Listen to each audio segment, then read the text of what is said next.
This is one part where I know we're going to need some help because this is a new skill. I did post a video with some instruction on it, but I know we still need some practice. The idea of an inverse is that the input and the output switch. Your inverse function should undo your original function. So if my first function takes in a number 1 and sends it to 5, then my inverse function should do the opposite. It should take that 5 and send you back to 1. Algebraically, to solve this, we need to undo our equation. So I'm going to start by switching my output, g of x, with my input, x. So I'm going to swap those two things, and when I do it, I'm going to change our notation. So I now have x is equal to 7 g inverse of x plus 18 all over 2. And now what I want to do is I want to get this g inverse of x by itself, because that's not going to write my equation in its inverse form. So I need to take these numbers, 7, 18, and 2, and I need to move them up to the other side. The key, though, is you have to move them in the right way. And the first thing we need to do is we need to move that 2 and get rid of the fraction. So if I multiply this side by 2, those now cancel. Whatever I do to one side, I have to do to the other. So now I've got 2x is equal to 7 g inverse of x plus 18. I'm now going to subtract my 18. 2x minus 18 is equal to 7 g inverse of x. And then my last step to get g inverse of x by itself is to merely divide by 7. Key note, make sure you divide the whole thing by 7. A lot of times I'll see people just do the 2x divided by 7 and forget that the 18 needs to be divided as well. And this now means that I have g inverse of x is equal to 2x minus 18 all over 7. Now, just for fun, let's check our work for a second. So what I'm going to do is I'm going to take my original problem and I'm going to plug in the number 4. So if I take my original problem up here and I plug in 4, how do I want to do it? I'm going to go up here. So I'm going to find g of 4. So I have 7 times 4 plus 18 all over 2. So 7 times 4 is 28. 28 plus 18, 38, 46. So I get 46 over 2, or 23. So right now this is telling me that if I start with 4, it sends me to 23. If I did that right, I'm crossing my fingers. So what I'm going to do is I'm going to take that 23 and I'm going to plug it in down here. And if I find g inverse of 23, I have 2 times 23 minus 18 all over 7. That's 46 minus 18 over 7, which is 28 over 7, which is 4. So if my original equation took in a 4 and sent me to 23, my inverse down here takes in the 23 and sends me all the way back to 4. That is what our inverse functions are doing. Now, part B I hinted at in the lesson, and then I didn't actually address that in the MyOpenMath practice, but I'm going to toss it out there right now. This is really, really common to want to find inverses for quadratic equations. But here's the challenge. I've got 2 x's. If I take my f of x right here and I try to plug it in for the 2 x's and swap, just like we did over here, right? We swapped our output and our input.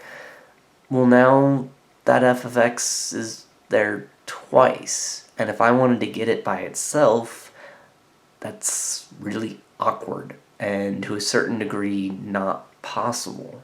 So how do we get around that? Well, we get around that by completing the square first. So this is what I'm going to ask you to do.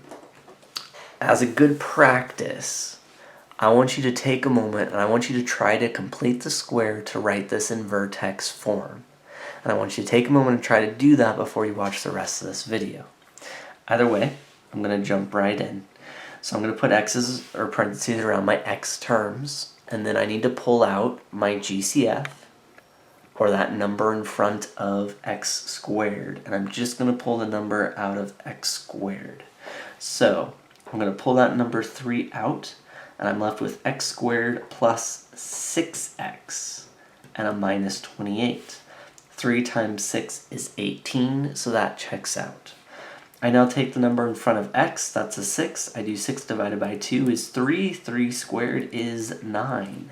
So the magic number I need to complete my square is that number 9. So now I've got 3 parentheses x squared plus 6x. I'm putting in a plus 9. But I just added a plus 9 and I need to balance my equation. The key though is this wasn't really a plus 9. What it was in fact was this 3 times plus 9. So 3 times 9 is 27. How do I cancel a 27? I need to subtract 27. I'm now down here. I'm now at f of x is equal to 3. Factor that into x plus 3 squared, and then minus 28 minus 27 is a minus 55. Boom. And now, if we think about our equation and switching positive inputs and outputs, I've got my one choice. So let's do that last little bit to find that inverse. I'm going to switch my output and my input, changing to my inverse notation. So now I've got x is equal to 3 parentheses f inverse of x plus 3 squared minus 55. There's a lot of stuff going on, so we need to think about working our outside way in. So I add my 55. X plus 55 is equal to 3 f inverse of x plus 3 squared. The outermost part is now this 3 right here. So divide by 3, and again, move the whole side over. So now I've got x plus 55 all over 3 is equal to f inverse of x plus 3 parentheses squared. And you can't see that.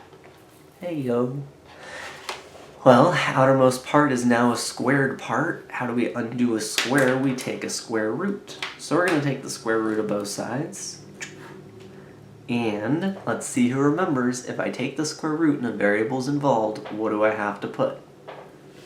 Plus or minus. If you don't put that plus or minus in there, you're going to miss one of your solutions. Remember, if you ever take a square root and a variable's involved, you need a plus or minus. So now I'm over here and I've got f inverse of x plus 3. That's what's left on this side once you cancel that square root. And the other side of my equation, I'm going to zoom out just a little bit. Boom.